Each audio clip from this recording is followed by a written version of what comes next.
Why? Hello everyone. Hello everyone. Welcome to our Egyptian online seminar I group. also First, keep muted your him. microphones off. Then, if you have any questions, you can ask our speaker after his presentation. I have great pleasure of welcoming Professor James Ohlson. Professor James Ohlson is a chair professor in accounting at Hong Kong Polytechnical University. Professor Ohlson is one of the top accounting thought leaders in the world. He has published a lot of articles in top-ranking journals in accounting and finance.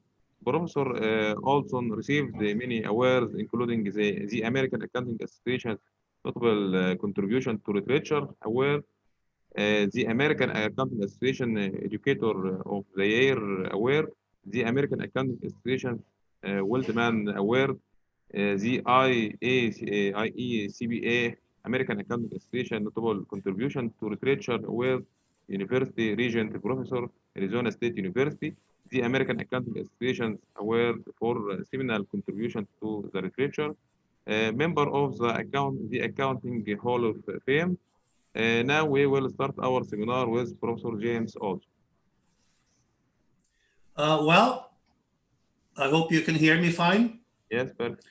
Great. So thanks very much for having me and inviting me to talk on what has been my favorite topic the last few years. It's really about false research findings.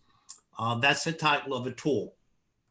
And basically what I have in mind here, just so everybody sort of have a sense of where I'm coming from, is what we're going to do tonight is that I plan to sort of basically speak for maybe at most 75 minutes. I'm going to try to stick to that, but then we have another 15 minutes, and then your obligation is to come up with intelligent questions, and that should be rather easy insofar that the particularly interesting questions are when you disagree with me. My message is going to be somewhat on the negative side. Let me first make a few very big points what this is all about.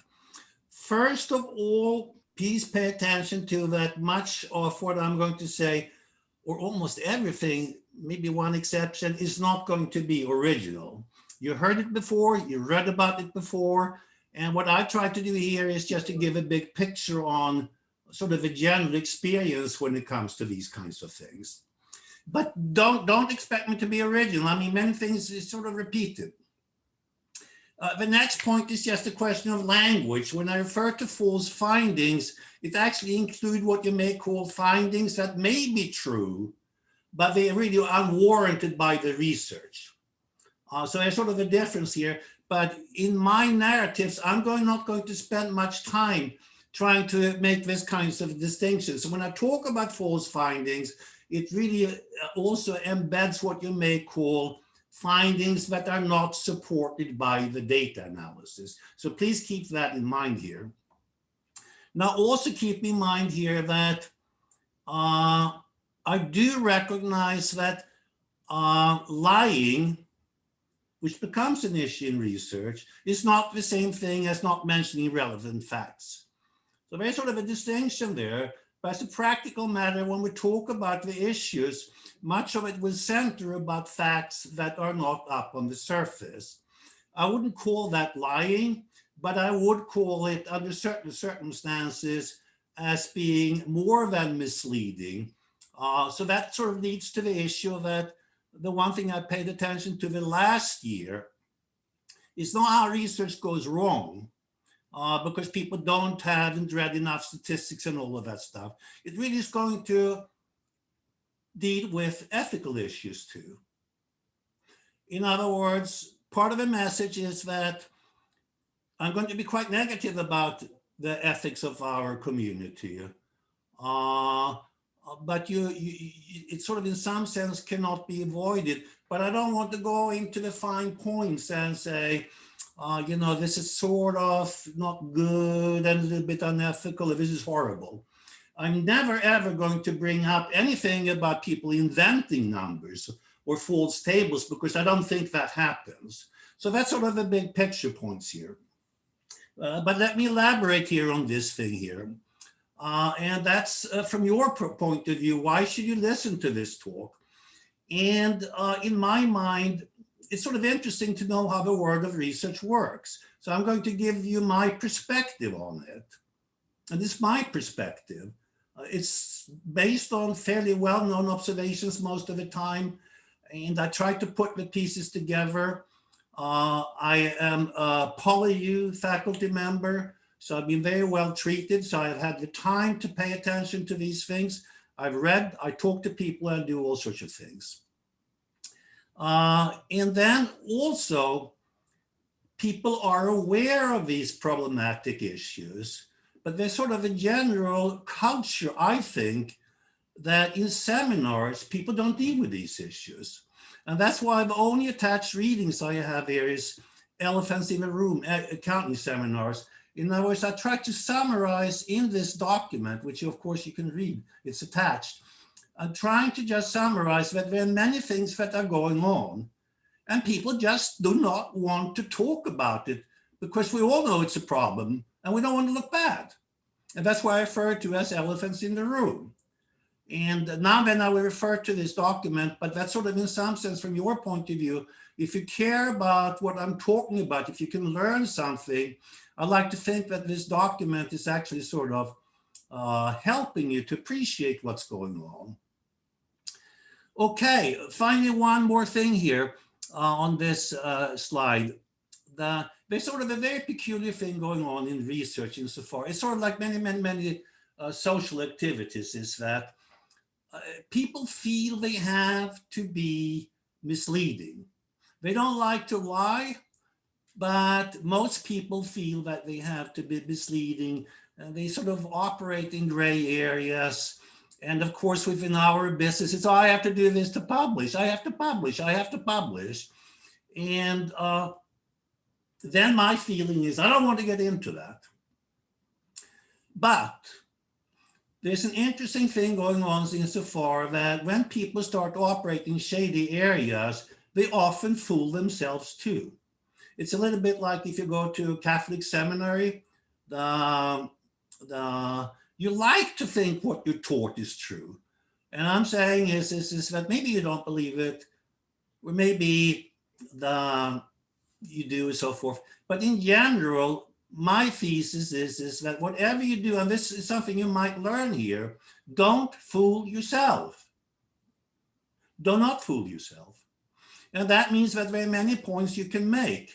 And I will make these. And all I'm arguing is that, well, I don't want to do this. And I see this, but then I argue is but be careful. A lot of research, and listen to this carefully, when you talk to people, you come to realize they're not completely happy, but they also come very close because of emotional commitments. They want to belong, they like to think they're creative, and they like to think they're intellectuals. So they start to fool themselves to varying degrees. So this is common in many human activities. So that's sort of a little bit what lurks in the background, just so you get the spirit of what this talk is all about. And I like this expression. I picked it up from someone else, of course. If you don't want to fool your colleagues, it's up to you. We all have to make a living, but do not fool yourself. All right. So now I'm going to get to the motivating literature. There's an immense literature about the things I'm talking about. I'm just trying to give you a sense of it. I start out with some general stuff and then a few academic things, and I make some comments, and I view all of these things as, if you ever have an interest in the topic, you got to sort of wrap your head around this. First reference here. First reference, Ioannidis 2007. And he has made this, this is probably one of the most downloaded papers ever in academia. Of course, it's published in non-referee journals. But the claim in this paper is that more than half of all published research findings, he talks about the sciences here, are false. More than half of all published research findings are false. This is a quote. And then, of course, it's also going to tell you that stargazing is never sufficient. But there's a question about necessity. So we're going to talk about this stargazing, the p-values. Another point he makes is that here that if your prior is really that this is dubious, he claims that once you start to look closer at things, far-fetched hypotheses are very unlikely to be a material effect. Think about that when you read accounting research papers. Many people say, where's this coming from? I'm not sure I want to listen to this. Well, you are actually coming up, if you listen to any of this, with a very good guess. Then he says that this is in the sciences. Then he has a narrative that in the social sciences, it's even worse. So that's where we are at. Another paper is by Nate Silver. He is very, very famous. He's an Israeli statistician, academic background, and he wrote a book, The Signal and the Noise. I think it was also more than 10 years ago. It was bestseller in New York. You retain this. But it's a very nice treatment because what he does is he explains why what we're doing doesn't make sense, at least if you are in the real world. And it's, of course, very well-written book and so forth. And this is a bestseller, so you probably want to look at it. Then you have another favorite of mine here. I don't know, Celiak and McCloskey, 2008, 5-6 editions. The Cult of Classical Statistics. It's in classical, and he actually explains this pertains to economics, but it spans all the socials. The way we pay attention to statistical significance, I think is too strong, but it's a disaster. It's well referenced and well written and very nice here. Next one, Campbell Harvey, finance professor, presidential address, maybe 4 or 5 years ago. And this is about finance. I'm just trying to tell you here, this is sort of readings, and don't think for a second, in other words, what I'm going to say is original and new. P-hacking is pervasive and it seriously undermines the integrity of empirical finance. He's now on the fence, he's written other papers, and the gloves are sort of coming off now in finance. And in my language, p-hacking is really a special case of what I learned as being screen picking. The first time I learned that was from a colleague of mine in the late 1980s. It was the first time I ran into it. But screen picking just means what it says. You sit in front of your desktop or laptop or whatever have you, you run regression after regression after regression, and in the course of your work, maybe you generate 120 different regressions that you look at, and what you're going to end up doing is to pick the ones that you like. It's called screen picking. Now I'm getting down to more academic work here. There's a Lemur 1976 textbook. He's a famous UCLA statistician, and he's a wonderful person. He's sort of famous, but he has a very simple statement in his textbooks, and he goes through it in detail. To pick a t-statistic cutoff, significance level, without reference to n makes no logical sense. It's a strong statement. And you may want to ask you before the week is over, why is that? Maybe you want to read about it. There's no drama. And if I may augment here, he has a very, Lemur has a very nice saying is what is a t-statistics? Oh, it's square root of n times some small random number. And I like that. Then you also have a so-called Jefferson-Lindy paradox, which is written, and you really have to learn about this in my mind. And it simply says that the bigger the data set, the less effective significance does or spotting fluke findings. That's sort of a quote. But what it really comes down to, under certain assumptions, as n goes to infinity, the probability is going to approach one that your conclusion is false if you use classical statistics. You may want to internalize that. As n approaches infinity, the probability is going to be one that the conclusion, if you use classical statistics, is going to be false. So that's sort of impressive. And you may want to look this up here. And also, just to be absolutely sure, this is sort of just the big data that doesn't mix with classical statistics. It's been around for a long time. And the prescription to deal with it, you don't need to know any statistics if you have big data. You can just compare results across subsamples. I got to proceed here with some speed. Jay Kim, he's actually an Australian guy, and I put his La Trobe University, I put his name, many Kims is Korean. But there is a literature on how to deal with classical statistics, way to do it. So we can still use classical statistics, but we can tackle the problem that we shouldn't always end up rejecting. And nice paper, many good references. Musa, he's also Australian, and he doesn't believe a thing. He's retired. But you may want to read this because there are many interesting things he does this in his book. He compares with the sciences and so forth.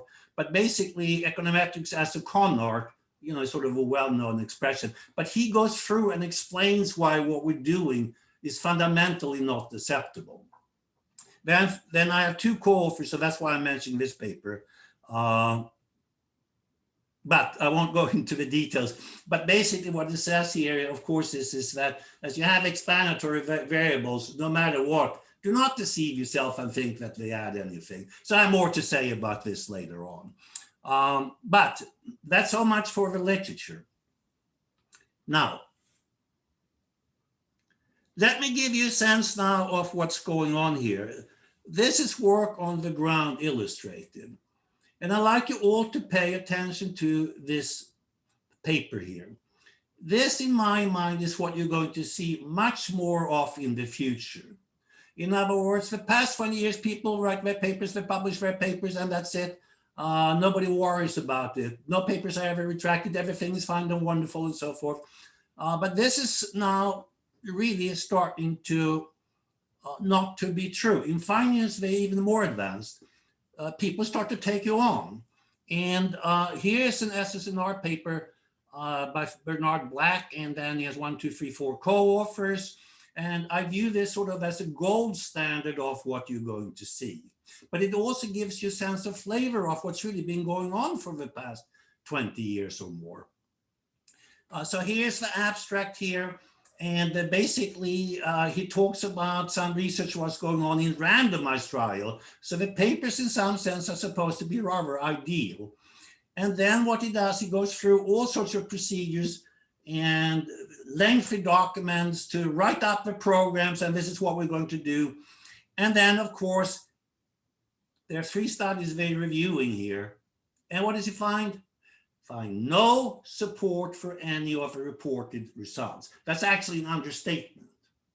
In other words, I think you want to keep in mind that in the future, we're going to see much more of pushbacks that papers arrive at conclusions that are false or unwarranted. It's just a matter of being careful and methodology. So it's not the question of knowing the right algebra and reading the right textbooks. You don't have to go to chapter 13 in green to arrive at econometrics textbooks. You just have to use as much common sense. And that's what he has here. And this is October 11. It's been around for quite a while. Of course, you don't get much love if you write papers like this because you hurt feelings. But I think that's going to really change with the passage of time. So this is also a paper here that I highly recommend because it's so carefully done and the conclusions speak for themselves. And I think this is actually an understatement. So please keep that in mind here. Bernard Black and SSRN specification choice, you can look it up here. It's a nice paper, it's a good paper, and I think we're going to see much more of this in the future. Okay, oops, what happened? I pushed the wrong button. Now we get down to 2 questions here that sort of lurks in the background, I think, and they're fairly self-evident questions. The first one is, do we, and I use accounting scholars here, maybe I should put scholars into another quotation mark here. Do we really care whether or not a paper's takeaway is warranted? So I sort of asked myself that over the years, do we really care? And we have producers, do they care about stating the correct conclusion? Are they worried that maybe I put down something in my paper here which is not valid? Reviewers, do they care? Consumers, to the extent there are any, do they care? And my conclusions is what all the available evidence suggests that people just don't lose any sleep over this matter. When you get to work, you have to deal with other papers and so forth, but people know their place in the hierarchy. Papers in A journals, especially by important people, are presumed to be correct. So most junior faculty, they learn cite, cite, cite, but you cannot grumble. Sometimes you get forced to say, oh, we find different things here, but you cannot stick out and make claims like, this paper does this and that, the way we read it, we think that the conclusions are unwarranted and therefore we're not going to be attention. You cannot say that. And this causes problems, but it shouldn't be a problem if we were very serious about matters. And trust me, in the serious areas I'm going to talk more about there, they do grumble. Another thing which is quite remarkable in my mind, you never ever see any papers being retracted.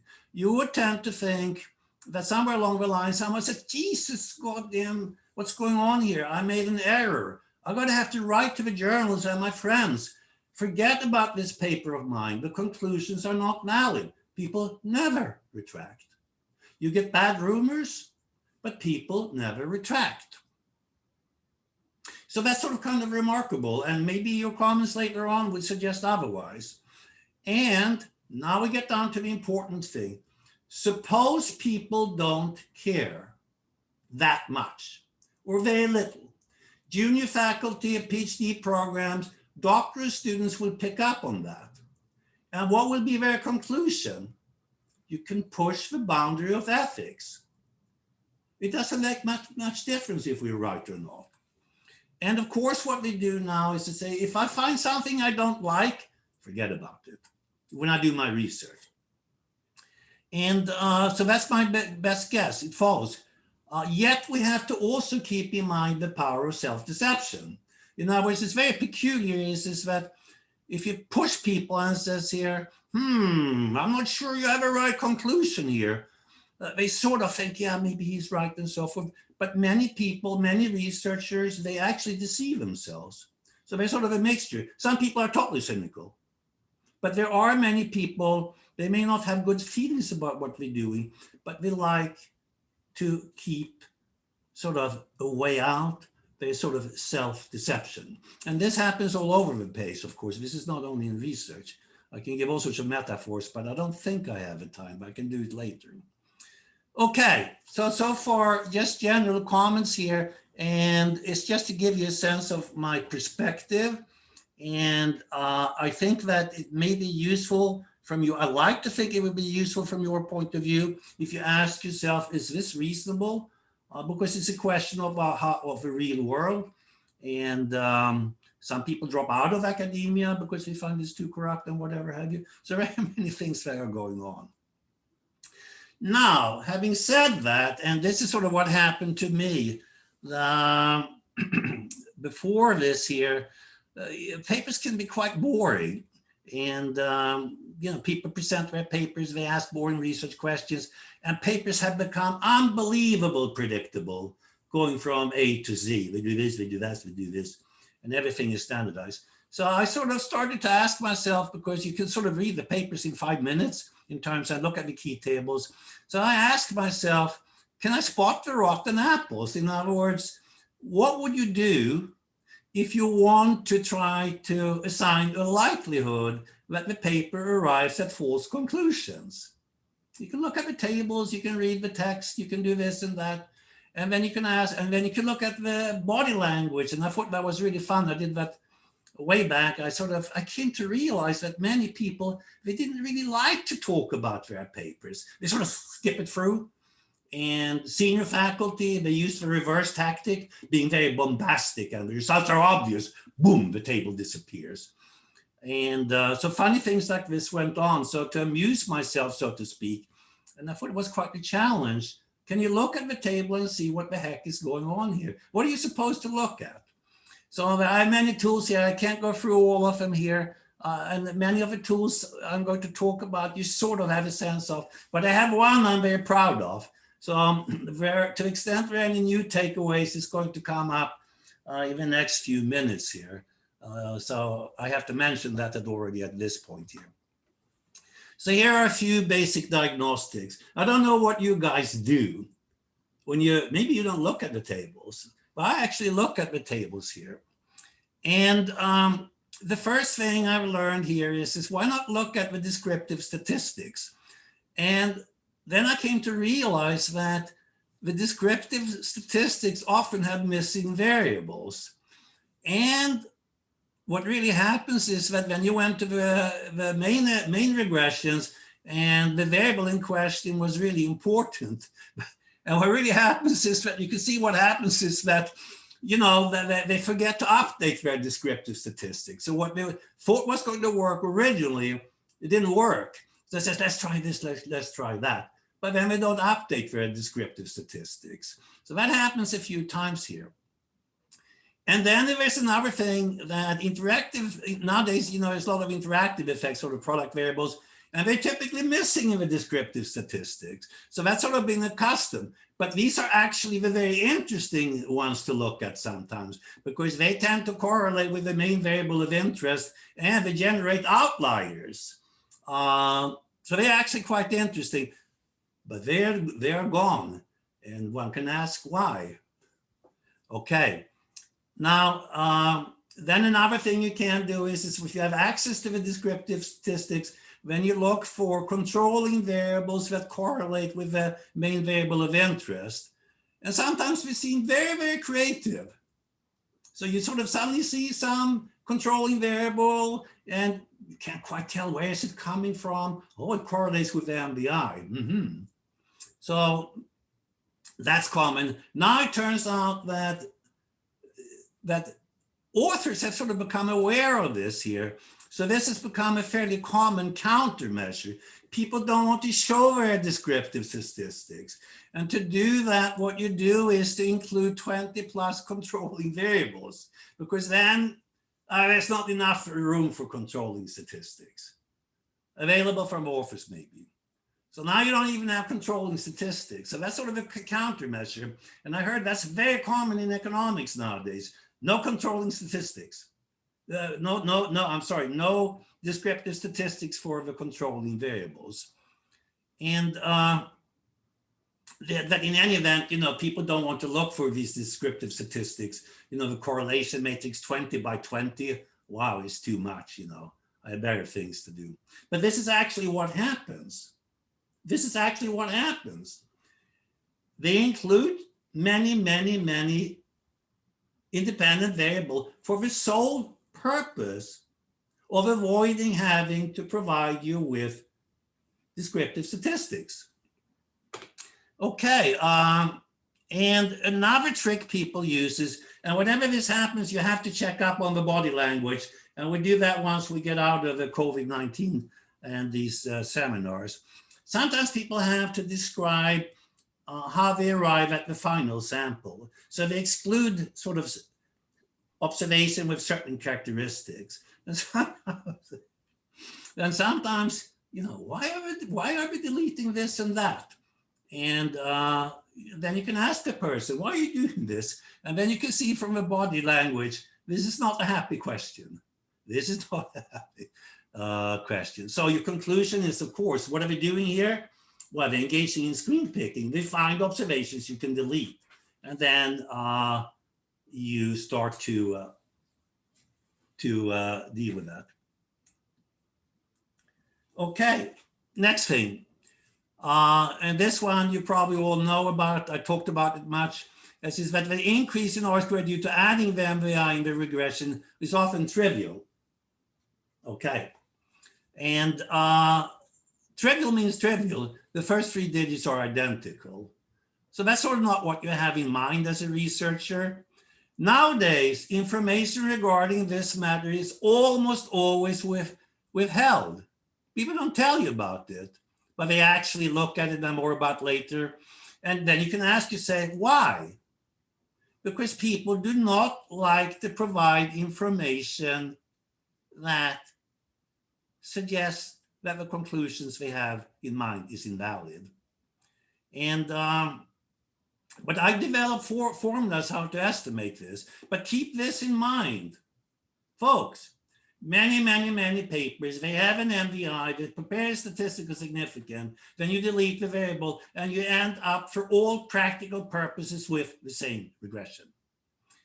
And it used to be that they provided, so this is the change in R-squared inverse, totally disappeared in the past 10 years.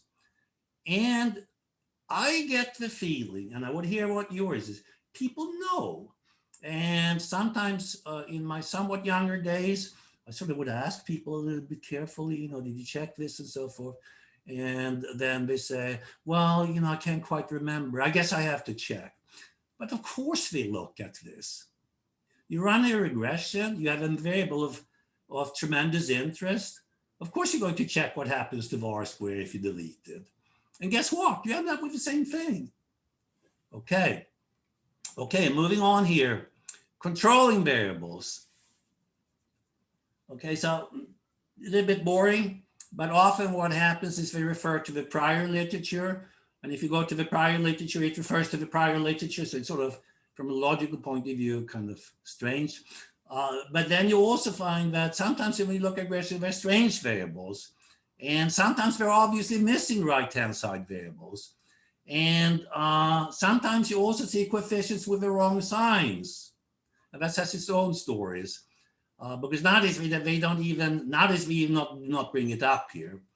So it used to be in the good old days, you know, in 20, 30 years ago, people presented papers and they said, here are the signs I expect. And then they had violent discussions or about, oh, Jesus, you know, you're getting the wrong signs here. Nowadays, people delete that. Thank heaven for the, oops. Sorry.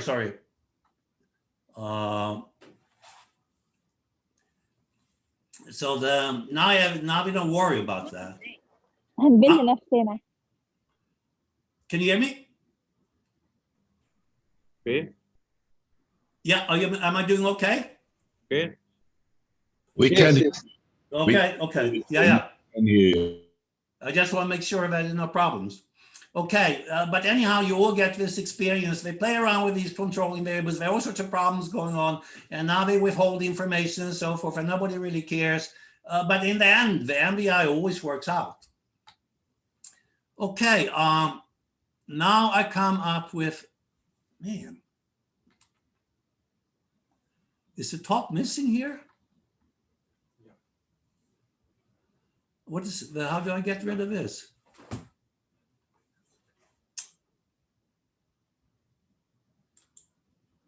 I like to have a top.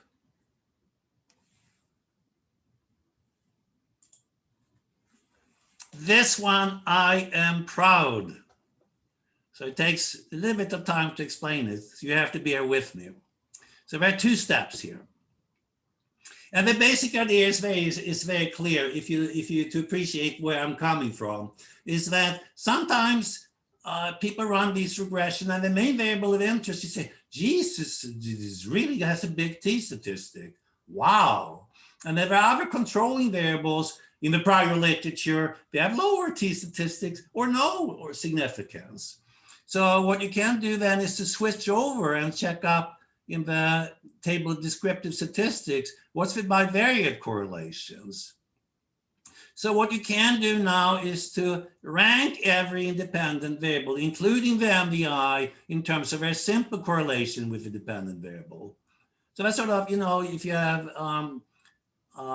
15 dependent variables, you rank all the independent variables in terms of a simple bivariate correlation with the Y variable. And sometimes that works. It's become harder and harder to do this for a variety of reasons. And in the second step here, you rank the variables in terms of a t statistics. So it's fairly straightforward. Sometimes you can see authors are withholding information. Now there comes the null hypothesis regarding the MBI. Which will rank the best? This refers to the MBI. Which will have a highest rank? The simple correlation of the t statistics. What's the answer? What's the answer? It's almost always the t-statistic. It can come, if you have 15 variables, it comes in maybe 3, 4, 5. And then you look at this bivariate correlation, it's in the lower half. So the t-statistics tends, in some sense, relatively speaking, to be much higher or higher than the simple correlation. Where's this coming from? Please give me an answer. Why is it the case that the t-statistic for the main variable of interest is generally higher than its simple correlation with dependent variable compared to the other independent variables? I would like to hear a comment on that. Maybe you don't think it's true. Well, check up. You can do it while you attend the seminar. Just check. If you can, now this has become very hard here. Papers are starting to, for very good reasons, they start to avoid t-statistics. More about later. They use p inequalities or standard in, this is the worst, p inequalities or standard errors. So if you have standard errors, you can do the calculations, but p inequalities, you have to throw in the towel. Why do people like to report p inequalities rather than standard errors or let alone t-statistics? Because it withholds information that skeptical readers have it. That's my point of view. I would like to hear what you have to say about this. Check your own papers. Please, folks, check your own papers. Look at the t-statistics you have for the main variable and compare to the bivariate correlations. And another thing I can say, if I want to be mean, is to say that in your own papers, you generate these MVIs and they explain the dependent variable or relate to, as we like to say. Then other papers, they come up with the same dependent variable. Do you expect that your variable is going to be a controlling variable? No. Why? Because people don't really care. They don't really believe it. That's the only thing I have. I never see a MVI variable that pans out and then shows up in subsequent papers. So that's sort of the controlling variables. Okay, so that's the only original contribution I have. How am I doing now? Jesus. What's going on? Oh. Now we're going to round things off here. Yes, yes, yes, most people are aware, but they don't want to talk about it. So everybody knows that there is a problem, not everybody, there's a diagnostic addresses that there's a large N issue. So people have 40,000 observations, and then the t-statistic is say 2.8. Question to you who are listening, when you write papers and you have 40,000 observations and you have a t-statistic 2.8, do you feel a need to comment on this? Intuition and all the classical textbooks says is you can't do it this way. You have to deal with the problem. And so I developed my own rule. I cannot spend too much time, it's fairly straightforward. But I just take the t-statistics, then I divide by square root of n. And if it's less than 0.03,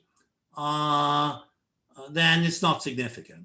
So if n is equal to 40,000, then I think that, then I just calculate this very quickly. The t-statistics have to be at least 6 for me to believe that there's anything going on. How do I know? Because if this is satisfied here, this basically means that you have the same R square if you delete it. You know what? I read many, many papers, listened to many, many presentations, and read much. Classical statistics tells you you cannot do it this way.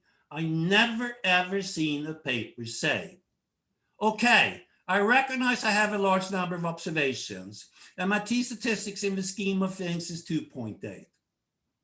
So therefore, here's what I did. And the key thing here is that when it's really funny, when you report, people are very keen to report the t-statistics. You may even say is t-statistic 2.8 and 40,000. No, it's in the tables. You can look it up yourself, at least at this point, but people never discuss it. And it makes absolutely no, it's sort of really, that's what I call an elephant in the room. This happens very, very common, and people just don't talk about it. And it's sort of peculiar from my own personal point of view because when I was a young man, and this is sort of where this is coming from, I was taught about this as a student.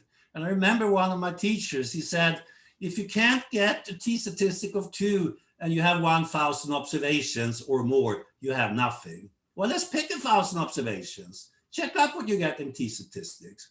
And maybe you get 2.8. Okay, then you have something, but you don't. Because 1,000 is too small. It's not going to be significant. And there's some reasons why, but I don't want to explain this, but it's not that hard. And the peculiar thing, folks, and now think about your own research. It's always for t-statistics and never any focus on the coefficient magnitude. And some of the references I have there, I mean, it's really very, very strange, because when you learn about regressions, you tend to think we care about the magnitudes about these coefficients, betas or alphas or whatever are you. That's the whole point. They have a point estimate and the standard error. And you can take paper after paper after paper. They never ever discuss one single quantity or the magnitudes of estimated coefficients. It's quite remarkable. Only discuss the sign and the t-statistics. That's it. And now it turns out, of course, it's been around for a long time. Why don't we just use, if you don't care about the coefficient magnitudes and you don't plan to discuss coefficient magnitudes, why don't you use standardized regressions? Because then you get the same kind of a rule, roughly 0.05. Because now all the estimated coefficients in standard regressions, they like the correlation coefficients. And now you find out they're too low. I'm unhappy. So this is what happens. So the one question you can answer to me, why don't we use standardized regressions if we don't care about the magnitudes of the coefficients? Because standardized regressions, if you estimate the coefficients, they tell you something. All right. So you have many questions here. Now, we get a little bit to why is this happening? In other words, my hypothesis and my claims here, there are some very reasons for it. And the obvious thing is, I mean, every researcher knows this is the first thing you learn. You have to come up with a research topic. What's the point of doing research? Finding out the truth? No. I got to publish, I got to publish, I got to publish. And then how do I find the topic? And people get very, very scared. If it's obvious topic or easy to understand, then it's either not new or too obvious. So people come up with very far-fetched hypotheses. And if you scan journals, just the first page, and you look at the titles and you start to read the abstract, I mean, man, the topics people come up with. And if you don't feel that way, I don't know what's going on in my head. Some topics we understand. Many of them we do. But roughly more than half topic seems to be far-fetched. Moreover, it's also fair to say, and this is sort of my old colleagues, Joshua Ronan, he always laughs at it because a lot of these far-fetched hypotheses, they sort of totally contrary to elementary equilibrium concepts or rationality concepts. Doesn't stop anyone. And then another thing is that people just generally accepted accounting research principles focus almost exclusively on stargazing. So if you have large N and you can do screen picking, of course you should be able to reject the null hypothesis. Now, many famous stat guys, if not most of them, way back, do they go back? You just cannot do this. So maybe you have an argument that these people are wrong. You can do this. Well, I would be very interesting to hear that critique, why it's sufficient to look at how many stars you get. It's an interesting question. One can argue, as some people do, it's necessary. And there are many interesting things going on in that area, and I hope to be able to comment on it.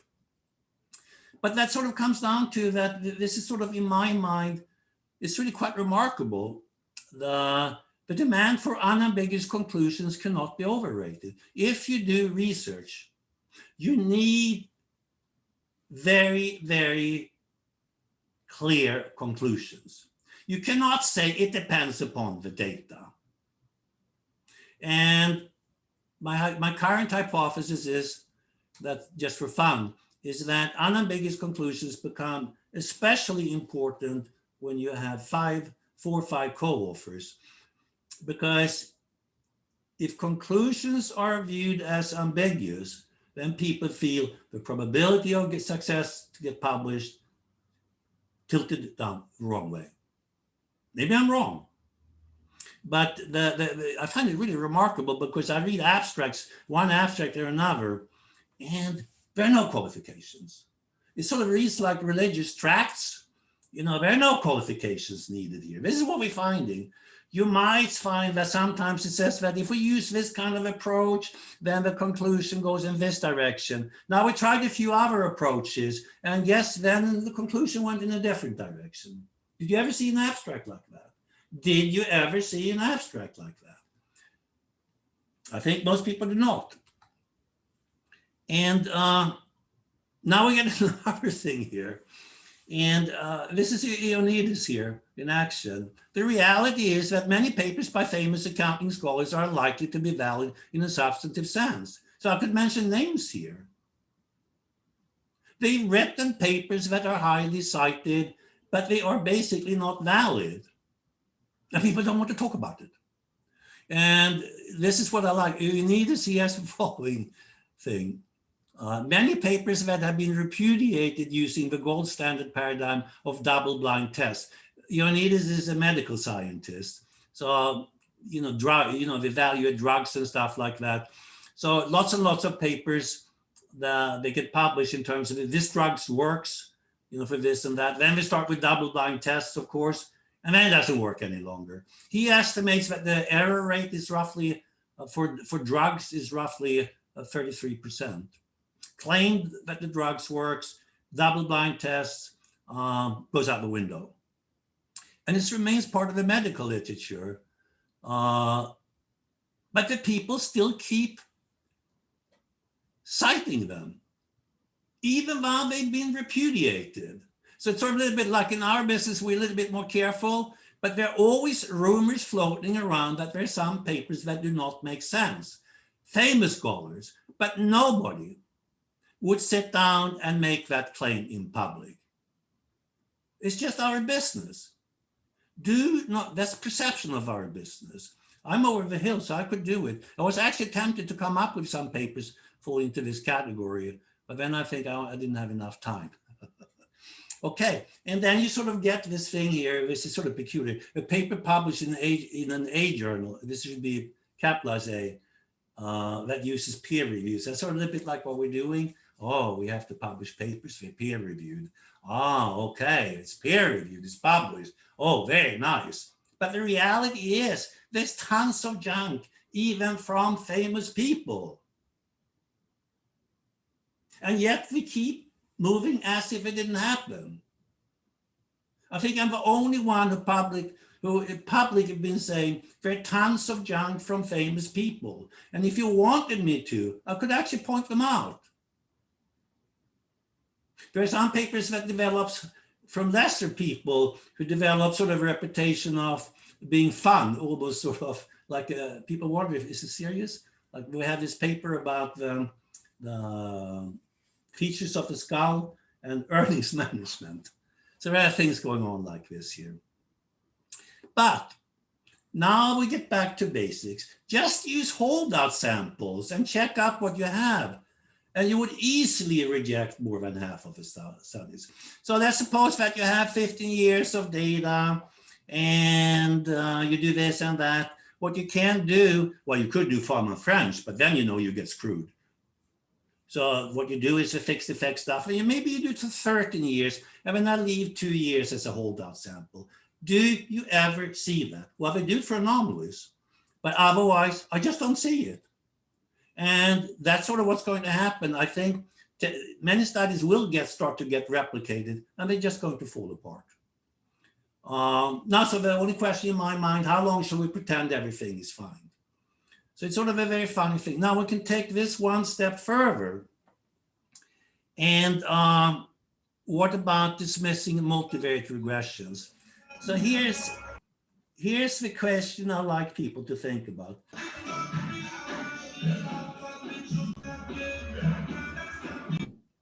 This music in the background is that, suppose you never heard of OLS and you had lots of data and you have a question. Then the question is, do you think you can analyze the data in a constructive way such that you get insights about the problem that you care about? Do you think you can do that? And the answer is, of course you can. And now you have to remind you that, of course, there are many ways you can estimate. If you like linear models, there are many ways you can estimate it. And that raises, in my mind, a very interesting question. What are the merits of OLS? The literature is full of alternatives. So this is, I'm going to give you the answer later on. What are the merits of OLS? Why are we using OLS? Well, the answer why we're using is actually quite straightforward, because for the longest time, probably up to 1990, if you have many, many independent variables, you cannot use anything from a computational point of view because it would take too much time. And then the OLS also was written up before we did data analysis, and the math looks really, really nice. So of course, we ended up doing OLS. But time has passed. And if you read the literature, and actually came in there earlier, there are really no merits to OLS. So we say about this blue and so forth, there are no merits to it. And then it also turns out that all the t-statistics are intrinsically understated, because OLS t-statistics are really extracted from an assumption that the right time variables are not random, which they are. And if you start to run simulations and you do proper t-statistics, they are much bigger. And then the error goes up with the size of n. So what are the merits with OLS? It is the numbers will jump around and the t-statistics will cooperate. So if I have large n and I can do screen picking, I should be able to find what I find. I think so. So I don't want to end up with a negative note here, so now I'm going to try to amuse you, because I think many people have been amused by this. So some observation that may amuse. So my first point here, I love this one because I asked people, so-called robustness tests always work out. Have you ever seen a paper where people say, oh, I tried this 5 robustness tests, but only 3 worked out. We were disappointed. But this is sort of seems what happened. No, all robustness tests always work out. And so sometimes when I talk to people, and once I gave a talk, and then one of the participants, they're actually senior faculty member, and she came up to me and she was very proud. She said, I actually have it once, and she showed me. She had a footnote, and the footnote did recognize that the robustness test not work out. But I find this almost humorous. And it goes on and on here. And once I said, so there's some robustness tests that will not work out. And it takes some time to deal with it. But the story is I told someone once at a conference, I told her that, that maybe you should do the following thing as a robustness test. So I gave a very concrete, simple suggestion there. It had to do with the change of R-squared. And then she looked at me and she said, no, I'm not going to do that. Nobody else has to do it. And if I do, it probably works the wrong way. And she was angry at me. So that's our business in action. And I sort of had to lie low. Yeah, she's right. Nobody else has to do these things. She's right. Why should she have to do it? She just wants to publish a paper and make a living. So now you can think about yourself. Have you ever engaged in robustness tests that did not work out and did not appear in your paper? That's my question. Let me repeat it. Did you ever publish a paper where you claimed that all robustness tests worked out, but in fact, they did not? That's a good question. And then I will have one more story here, because this one is my favorite.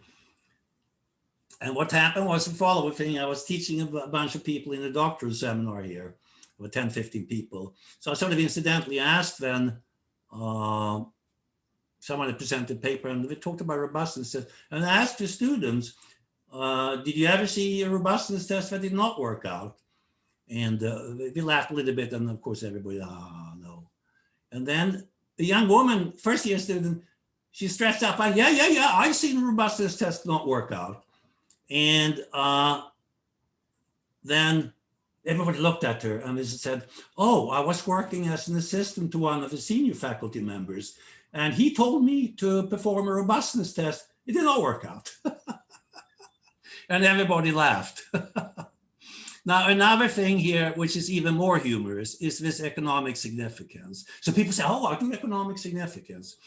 And of course, it always works out. It always works out. But that's sort of kind of dramatic. You know, someone says here, here's a really unknown hypothesis. And I did the economic significance and it worked out. Which is what everything says. And the funny thing is that can be very dramatic. That should be the highlight of the paper.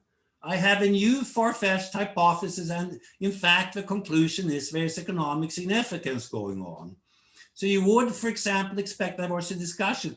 You might think that they would mention something about the magnitude required when it comes to the economic significance. So, you know, you might think is that we think that if the estimated coefficients is 0.06 or 0.05 or something like that, we have economic significance. No, never a discussion. Never a discussion. Never. So don't look for it. That's really quite remarkable. You make a claim about economic significance without having a discussion about the elasticity. Huh? How about that? And then in addition, of course, and this comes, I learned this as a young man here, was very popular in the 60s and 70s.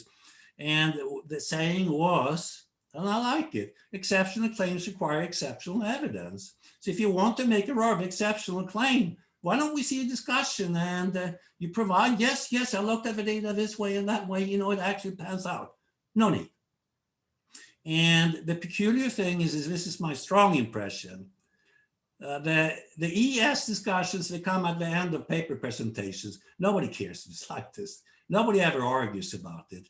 And if you check out the people who present the papers and we talk about ES, it works out. You can sort of tell it's not what they like to talk about. Boom, boom, boom. It goes very quickly. And you think the statement is true? Why do we have ES? Because people perceive it as necessary for publication purposes. I never get the feeling that, oh, gee, this is really interesting here. And let's talk about it. Maybe I'm wrong. And finally here, what I like to do is that never underrate the skills of authors. And sometimes you look at it and they have far-fetched hypotheses and you wonder, how the heck do they do it? And yes, thank you. Yeah, I'm soon done here. And I don't know if this happens to you. You know, I sort of check all the tables and I can't see where the problem is. Some information and the presentation is brilliant. And I actually end up, I wonder how they did it. How did they do the screen picking? You sort of become curious. And the one thing then that comes to my mind is when I was young, I was quite interested in magic. So you have magicians. I mean, magicians are very interesting because you know that they're doing something that you don't see. So you come to realize that many times in this world, there are things you don't quite see how do we do it. They're very skilled, they're very smart. And now what's lurking in the background, I hear this from many places, is that there's software that helps you. So now I wonder here, maybe it's artificial intelligence in action. Maybe that's what we're seeing.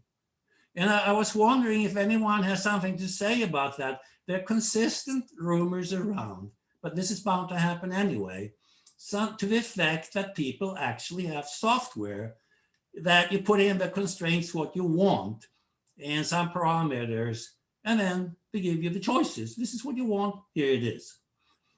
And so this is what I sort of, big question in my mind now here is that if you go back in time, it was fairly easy to see that people were doing screen picking, but it's become harder and harder.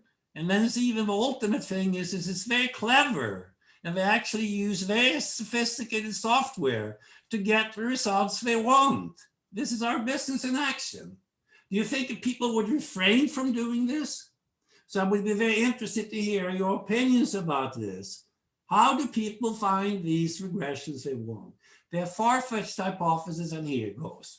So that leads to my, I think it's going to be the final comment here. Oh, this is just the attachments here. My final comments here. There's sort of an irony going on here. So there are plenty of problems in the real world, and they're quite serious. I'm going to give you examples. And you actually have strong priors for whatever reasons that the null ought to be rejected. And it turns out to be hard. So good examples here is leverage and risk.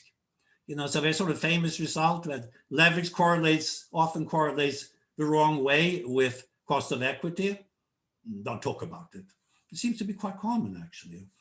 And this is what we teach. Do we have priors? Yes, they're strong.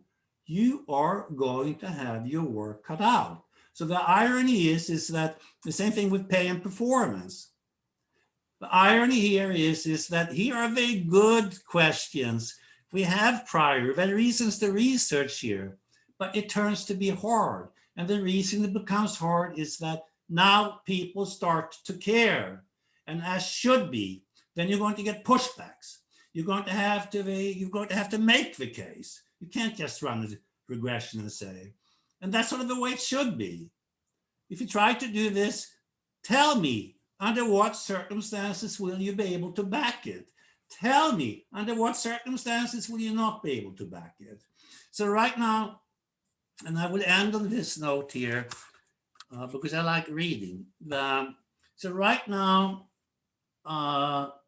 they have data related to the coronavirus and the growth in the testing positive, etc. So the idea here is that if you have these policies about masks and social distancing and all of this tightening and relaxing of how to behave. So this is big in the US. You have lockup and whatever have you. So the collective data, we have the data now. So the key thing is can you show that if you have very tight restrictions on people's behavior, like lockup periods, does it have the consequences we should have?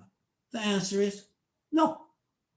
And the reason is that the people are very serious, and as should be. Many serious problems where you have strong hypotheses, if you do it right, you inform people, but do not expect to come up the way we do business. Oh, I have 3 stars, and my materiality test, my economic significance worked out. The world does not work that way when you have serious questions. And that's the point, which is not at all new. The people who do data analysis, when people care about results, they find it's quite rough business. And that's how our business should be too. And they're not ready. And that leads me to a final comment. So there's all sorts of things going on. I actually do not at all reject sort of significance testing in classical statistics. And right now there's a literature going on, which is that when you run regressions and you don't get any significance and you have large N, that's extremely informative. So we have it all backwards. And that's sort of interesting. So in other words, suppose you want to have a research about ESG does not really help corporate performance. Run regression, take the 40,000 observations and do a few things. No matter what you do, you don't get any stars. ESG doesn't seem to contribute to corporate performance. That's research in action. So there are things you can do, but unless we get a handle on what I view as the ethics problems, we're not going to go anywhere. So we probably have to write everything off ultimately. I expect that there will be massive write-offs in the future, just like we had in psychology and Freudian psychology and stuff like this, massive write-offs. So I think I'm done. And thanks for listening. And take your time. And my final, yes, go ahead. Thank you very much, dear Professor James Ohlson, for your contribution and your effort. It's really excellent presentation. Thank you very much. Now, if anyone have any questions, you please use the raise hand function. Yes, Professor Miklos, you can open your mic and ask your question. I'll tell you. Oh, I just was speculating in this world of big data and AI type of models and etc. Why are we still doing t-tests and etc.? And why don't we have real life models published as real life models with real data and progressive work on it? The other thing is that kind of the old hypothesis testing methodology really doesn't work very well, what we call exploratory data analysis that can be done today.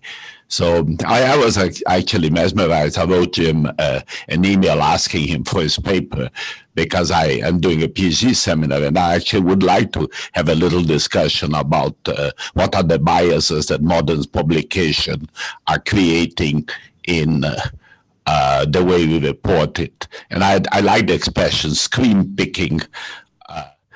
It's the first time I heard it. Yeah, I mean, I don't know exactly what your question is, but coming up with screen picking, what I always like to emphasize, there's nothing wrong with screen picking, but just make sure you have a holdout sample. You have to analyze the data. You make mental mistakes. You don't really know what to put on the right-hand side. By all means, play around. But recognize that now you must have a holdout sample. Is that anything except just common sense? It's how the real world works. In engineering, they do these things all the time.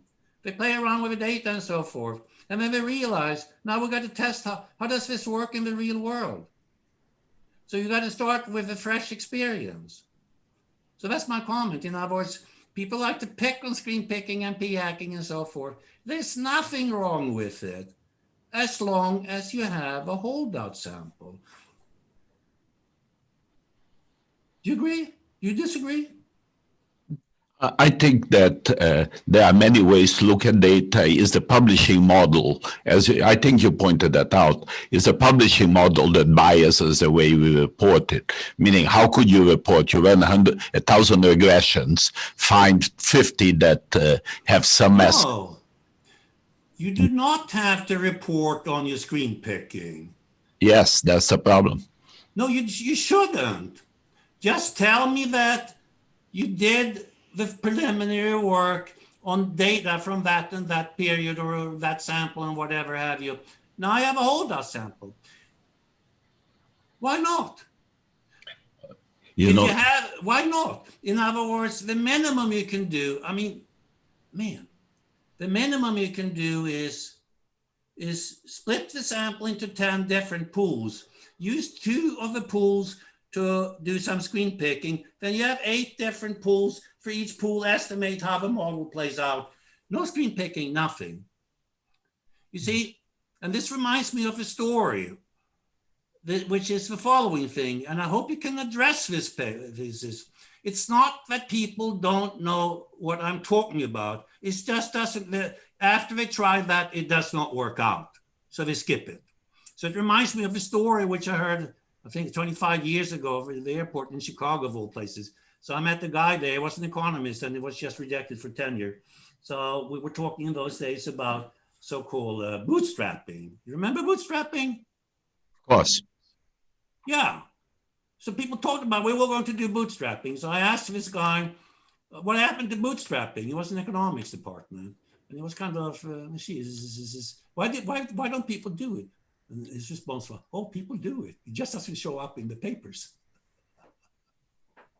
Yeah. Why doesn't it show up in the papers? Because we are like most of you. That's my hypothesis. You withhold it. You don't want to show it. Not all of you, but probably a majority. That's my hypothesis. I hope I'm wrong. I think it will be required in the future. It will be forthcoming. But people come up with these fantastic hypotheses, and you can't tell where the independent variables are coming from. They have 40,000 observations. The t-statistics is 3.4, and then they declare victory. And then they have something maybe about that that's economically significant that nobody listens or pay attention to. In my mind, that's our business. Maybe I'm wrong. But I don't see anyone write up something or tell me why I'm wrong. The same thing is that if you read classical statistics and so forth, they always tell you the p-value should depend upon large N.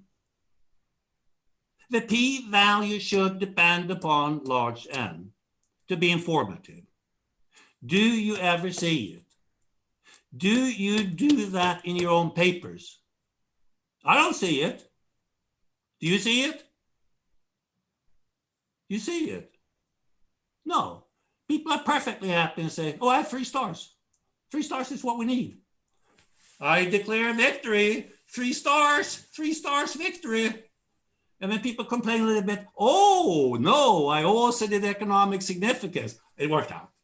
Now, of course, in the literature, there's quite some discussion in economics and the people who do this stuff and more mature and clever than we are. Do you think that economic significance has a bad rap? Or that people say, oh, this is the right way of going. Oh, this is what you should be doing. Do you think that if you read some of the books that I have there and you read about it, what do you think they say? Do you think they give it a good rap or a bad rap? No, they often emphasize you cannot take statistics to that point of view. You're going to have to go through an extensive discussion about what's going on and tell people your prior as to judgments. It's very, very judgmental. You cannot arrive at these conclusions. It's idiotic to say something, I did this and that, and therefore I have economic significance. Is that what you should do? If you want to publish, I think that's what you want to do. Is that a good reason? What do you think? It's a Is good, it a good reason? it's a good reason, meaning you want to publish. What can you do? Yeah, no, but that sort of thing is that You have to eat next week. Miklos, yes, yes, yes. Don't deceive, quote this yourself. I can forgive that for untenured people. You know why we have tenure? What is the justification for tenure? Galileo was So that your honesty is the first thing. That's why we have tenure. Galileo was And burned for saying that the Earth is round. So, tenure is needed to protect ideas that are not very good, not very popular. No, you are supposed not to deceive your readers. I think that's very much part of a tenure contract. And that's why I'm getting down to it is people do things, they skip things. And if you have 4 or 5 co-authors and 2 of them are juniors, if we get screens that we do not like, let's forget about it. That's what I think people do. You disagree with me? No, No, nobody ever disagrees with you. I don't disagree with you. It's very selective, and it's the name of the double refereed hypothesis-based publishing game. And I don't think... Why don't we cross out the game when we have tenure? Well, that's now we get down to the incentives. And the reality is that we have many, many people at the very senior level who've written highly cited papers, which are completely dubious. They may even know it themselves. My guess is many of them do, not all of them, because some of them get involved in self-deceptions. Do you ever see a retraction of any paper? Do you ever see any? Is it conceivable that there are people out there who they looked at their goddamn paper and says, this is not what I should have done?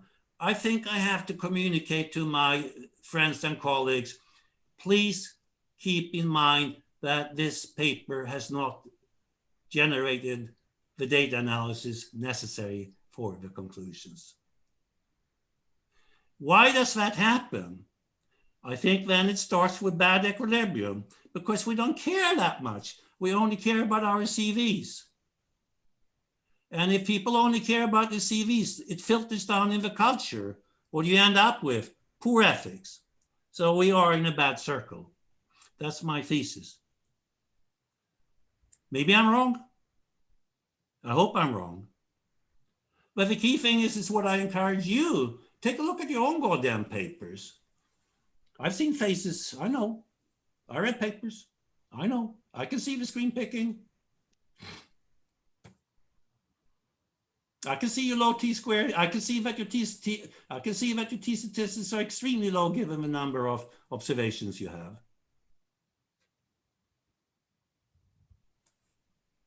No problem. Because I'm building my CV. And of course, it's striking that, did you ever hear about someone not getting tenure because he or she presented some conclusions in the first-rate journals, and some people read it and they read it very closely, and they actually arrived at the conclusion seems to be dubious? No. Have you ever heard of that case? Have you ever heard of that case where papers are reviewed and disinterested, careful reviewer read the paper, arrive at the conclusion that the conclusions of the paper are dubious, and therefore we cannot give tenure, we cannot promote to full professor? No.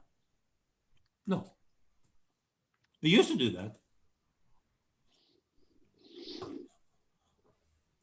So now, keep in mind that my starting point, because now we're coming to an end here, is going to be your starting point.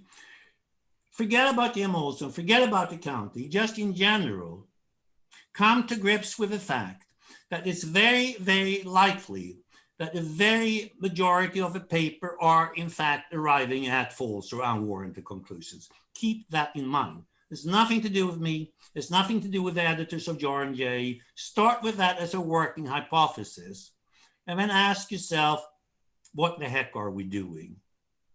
That's a starting point. So I might be entirely wrong. Maybe accounting is unique, but you also have to keep in mind, they've done research into psychology. What do they find?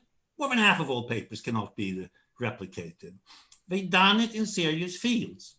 So once the stakes are there, then people check into things. Standards go up, and still people have problems. So the fact that you have arrived at unwarranted conclusion is not a problem if a data analysis looks honest.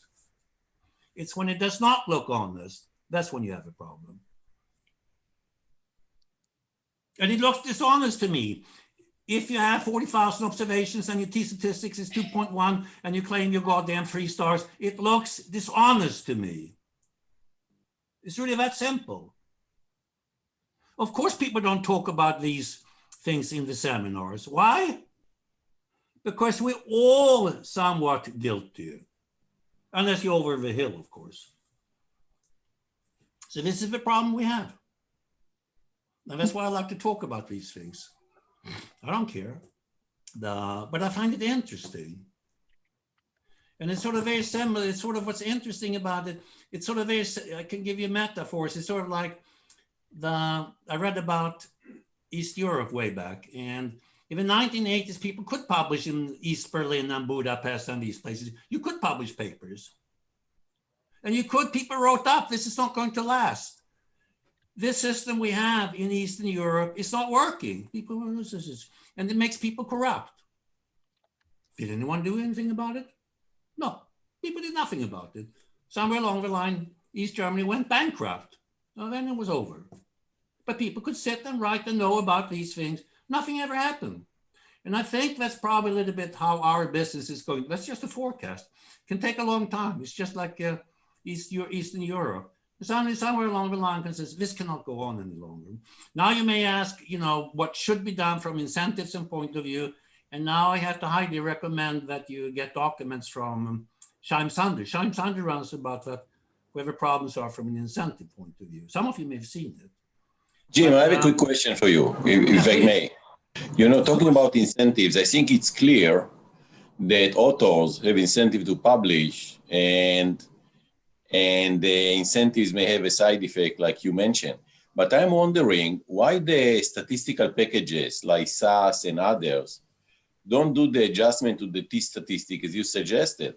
I look over the last 30 years, these statistical packages were very quick to adjust. I remember when white adjustment for multicollinearity came out, and all of these, they were very quick to include this in the packages. Why then don't have this adjustment that you suggest?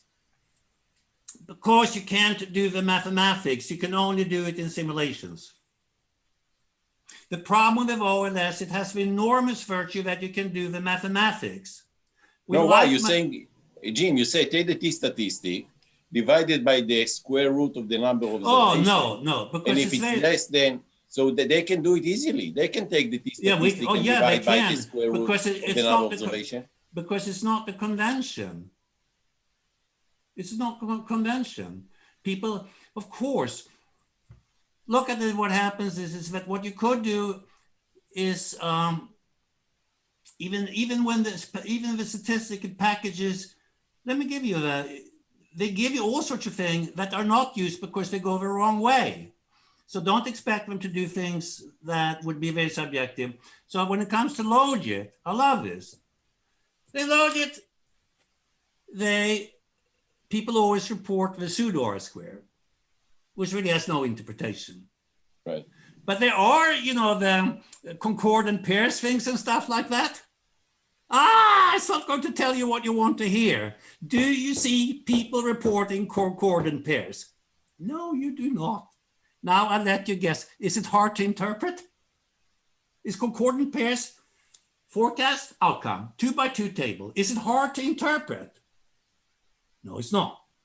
Well, imagine that if you started to prepare these, then people might ask, suppose you delete the main variable of interest. How does your concordant pairs matrix change? Not at all. But it is a good question. But the key thing is that, you see, when it comes to all of these other non-OLS stuff, non-classical statistics, it all has to be non-mathematical. Even the median. I don't do means, I don't do median. Many people, they do medians. Well, what's the variation? Right. No, I do Q1, Q2, Q3. I don't do statistics. And there's a literature on this. Data analysis has its own merits. Forget about statistics. Very important. You see what I'm saying? Thank you. Thank you, Jim.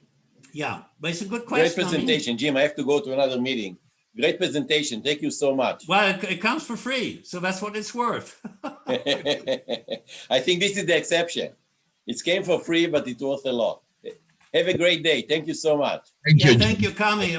Thank you all for coming. What I really hope is that you start from the beginning. And what I really hope for is that this has nothing to do with any individual. It's a bigger problem. It's all over the place. And there are tons of good readings floating around. But you have to start from the beginning and be willing to say, probably most of the stuff we are doing is junk. No, Dr. Jim, I have a question. Can I ask? Yeah, of course, anybody can ask anything. Okay, thank you so much. So, even what? No, can you even ask me about my age if you care, but go ahead. No, I'm just kidding. Okay, so it's almost unrelated question to your motivated talk, but I think I have read about it, but I want to to know your opinion on it. So do you think the artificial intelligent and automation will replace the accountants in the future? Oh, accountants in the real world? Yes. Well, I don't know enough about it. My feeling, of course, is that it depends upon how you define AI. But it's clear that to the extent accounting is technical, it's just going to be software. But I cannot, Okay. but you know, accounting has become a relationship profession. Let's put it that way. That's for sure. But AI has, in my mind, now we get into it, there's no role at all in the social sciences, because the name of the game in the social sciences, according to many people, is anti-complexity. The name of the game in social science really revolves around what is it that you like to emphasize? And what you emphasize is supposed to augment people's experience. So if I read the FT, I'll read about all sorts of things. For example, I read about PE ratios in emerging countries and developed, you know, the EU and so forth. And then we start to talk about why some of these PE ratios are much higher in US and UK and so forth, as opposed to India and whatever have you. Interesting question. Now, I can do now data analysis, which is straightforward. I don't need to know any statistics. Why does that happen? Well, the article emphasizes interest rates. Interesting. It's interest rates you have to use. I can check on that. Yeah. So that's sort of a question of what is it that we should emphasize? The social world is infinitely complicated. And everything, it depends upon everything. You have, quote, endogeneity, and everything is very, very complicated. The key thing is what is it that you like to emphasize? So if I ask the question again, if the PE ratios for these kinds of firms is much higher than for another kinds of firms, then the issue is, what is it what you like to? Everything influences the PE ratios. Yeah, I know. But what is the emphasis? If I want to predict bankruptcy, I ask Ken, what would you emphasize? Give me 2 things, maybe 3 things, but I don't want the whole goddamn string of stuff. That, in my mind, is research in the social sciences. Or to give another example, it's sort of right now, which is popular, is that at what point in time does the government debt start to influence negatively on growth in GNP? It's a good question. Do you think that hinges upon advanced econometrics? No. You have to decide what you like to emphasize. And it's really, in this case, a question of non-linearity. So it's perceived. So they look at the government debt and take GNP, and they try to identify some point where the debt is too high relative to GNP. And at that point, they suggest that if you just look at the goddamn data, now you're going to have to pay a price, and the growth in GNP will be less. That stuff gets read. It gets read. The question is not far-fetched. The data analysis is not far-fetched. Piketty, he wrote this bestseller in economics about the income and wealth distribution. Fat book, sold millions, read everywhere. And question to you guys, have you looked at it? Well, if you look at it, I can tell you one thing. This is a book on data analysis. If you look at the book, I ask you now a $5 question. Do you think he talks about t-statistics? Do you think he talks about t-statistics? No, he does not. He looks at the data. To inform the readers about what's going on, it doesn't really help you that much to start to look at t-statistics. So then I get to my final point, which is and again, it's not mine at all, the coin flipping experiment. So you have a coin and you wonder about if it's fair or not. You know it's not quite fair, but you don't know how unfair it is. It doesn't have to be completely fair. So you say, friend, can you find out, go through an experiment? Your friend comes back. What is the question that you're going to ask? How many stars did you get? Or you're going to ask the question, what proportion did you end up with? What question would you ask? What question would you ask? Of course you would not ask how many stars you get. That's just a question of n. But if it tells you, or she tells you that you got 52% heads and 48% the other, this is, oh, I learned something. And then you might say, how many ends? Was your end pretty large? Yeah. Okay, we're done. No more to talk. You think it will start to talk about p-values? Of course not. But that presumes that you don't want to publish, in my mind. So that's where we're standing. So I'm glad I'm over the hill. But yeah, if I can have one more thing, it used to be that way back when I was young, we started around regressions. You know what we did? We actually started to discuss the magnitudes of the coefficients. So you had sort of earnings response coefficient. Also, we actually had long discussions about what should it be equal to? Oh, it's a little bit more than 1. Why is it a little bit more than 1? Do you ever have these discussions nowadays? Give me an example of a paper. Show me. Give me an example of a paper where I've discussed the magnitude of a coefficient.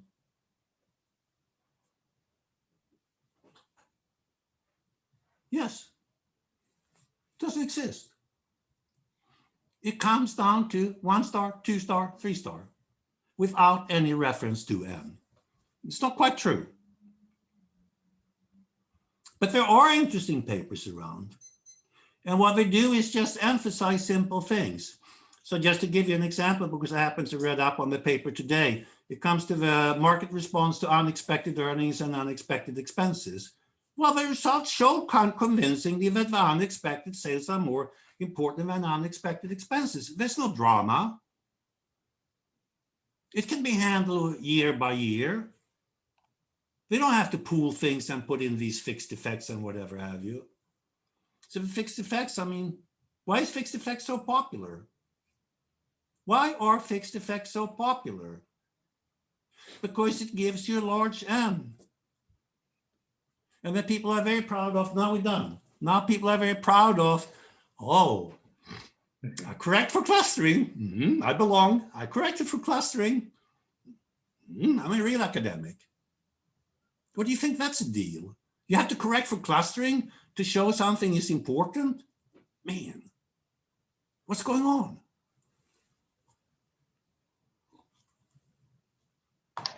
I think I talk too much. It's an old habit of mine. Never, Jim, never. No, it is a bad habit. I apologize, I do. You do not. No, thank you so much for your ideas tonight. Well, it comes for free. And as the saying goes in the second part of the sentence, I don't know how much it's worth. Well, it's food for thought. Thank you. Yeah, thank you, everybody. Thank you for listening. Thank you so much. Mohamed, thank you. Where are you?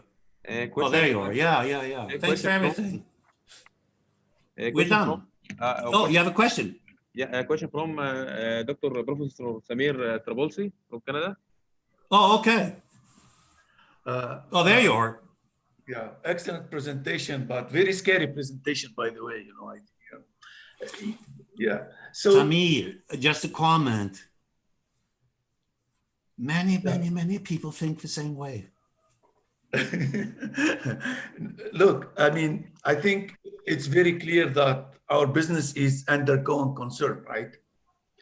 So we cannot keep doing what we're doing. So could it be one way is to kind of revise the way we're training doctoral students?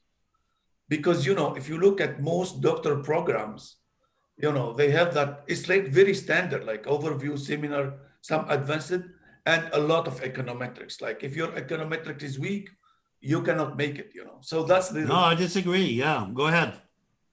So I think one solution is to kind of promote like more descriptive like curiosity in doctoral student rather than ask them to master data. And it's a good thing to do, but that's not the end of the story. The second thing is, how can we avoid this going concern? What do you think that could be? What's the solution? Because we're scared now, as you can see. I mean, the problem, of course, is always in the incentives. And if you have unequal income distribution and, in other words, very high incentives, you get corruption. So the first thing we have to do is to get rid of corruption. Actually, they came up with new rankings today about corruption. The US is going down. So we have to get rid of that. The only way I know of getting rid of corruption is that you have to narrow the income distribution and reduce incentives. So that means that the incentives will be one of integrity. I have to earn my keep. I'm an honorable person. So I feel that if you don't pay that much for publications, that would be a big step forward. That means that the incentives would be, I really want reader. I want to generate a reputation of having integrity stuff. I won't release it until it's ready. I would never want a publication if I don't think it's valid. And I have no reason to do that. So the model, I mean, again, you should read Scheim Sanders. It's sort of a little bit like, if you go back to the 1950s and 60s and way back, people did not pay that much for research. The tragedy now is that even tenured people, they feel they have to publish to walk up the ladder and getting paid. And listen to me. I believe that if you have a faculty member, he or she can get a publication in an A journal, even though they know it's very dubious conclusions, they would not sweat it a second, publish. That, in my mind, cannot work. And when you study the history of research, like if you go back to the 1880s, physics and whatever have you, that's not how it worked. So I always say is that one thing you can do is to make sure, don't let anyone become a faculty member unless they're sort of a little bit independently wealthy.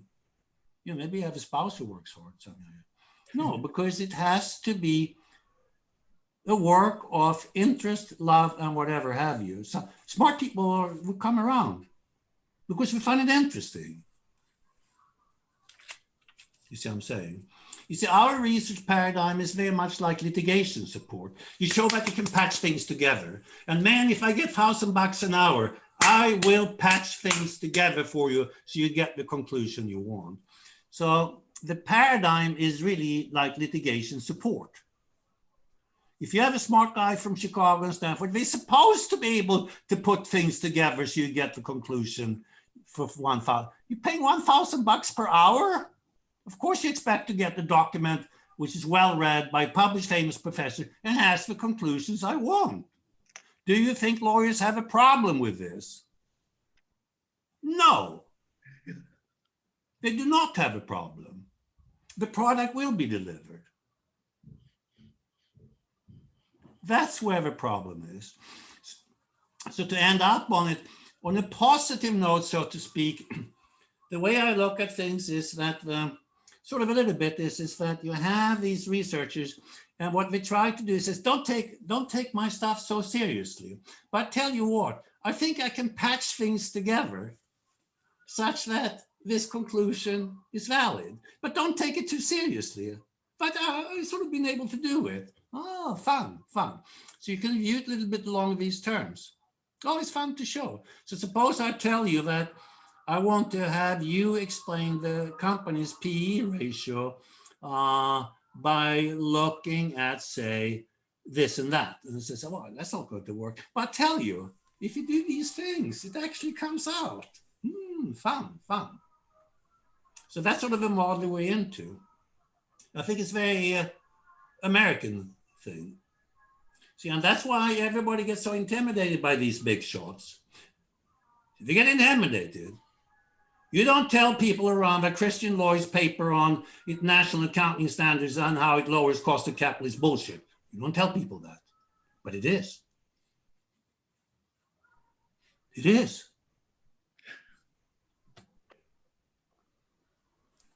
And that's our business.